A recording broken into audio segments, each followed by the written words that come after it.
everybody, it's Coach Ben back with you at CrossFit ASAP, and this week we're going to be talking about the L-sit. We've been doing over the last couple weeks a handful of different gymnastic movements, so now we're going to progress the L-sit, which is a pretty technical movement, but we're also going to break down some ways that you can modify it and work on that movement to get better and better. So I got some parallettes here with me, and let's just show you what that good old L-sit looks like. So I really want to think about first pressing through my shoulder, really pressing through that shoulder. If we can get our arms externally rotated, okay, that puts our arms and our shoulders in a great place. So I'm going to use these parallettes, come up here, point those toes, bring those feet up, and hold here for the desired amount of time, all right?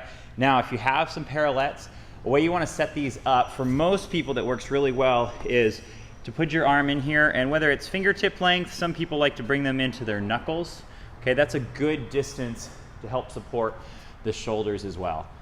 Now, you're saying, Ben, but I can't do an L-sit. What are some ways that I can progress through the movement to hopefully get to a full L-sit? So what we can also do is use our parallettes as well, and also get into a tuck position where I press up and I just bring my knees up like this, just holding a tuck position right here, okay? Work on that week after week. Just have those knees in, and over time, you can progress through the movements. Now, so let's say you have that tuck position, it's not that difficult for you anymore. So we can start to extend one leg. So that looks like this. We start in that tuck position, then extend one leg, bring it back, maybe do the other leg, and then both legs out. Okay? Now, let's say you really want to take this to an advanced level. You can do an L-sit on the parallettes for a good amount of time, maybe 30 seconds, maybe a minute. So how can we make this even maybe a little more difficult for those of you that are really into gymnastics and have a lot of good body control and body weight strength? So we can get rid of these parallettes altogether, and now we're just going to use the floor. So it takes a good amount of shoulder strength.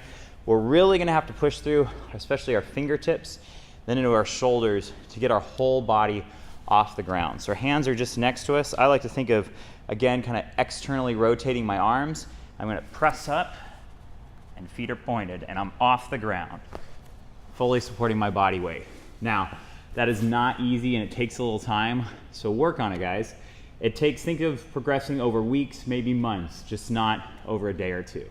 All right, now let's look at an L-sit on the rings. All right, you guys, so when looking at the L-sit on the rings, obviously the L-sit in general is difficult, but I think there's an added component of difficulty with the rings because the rings are moving around and we don't have a solid parallette or the solid floor to push off against, okay?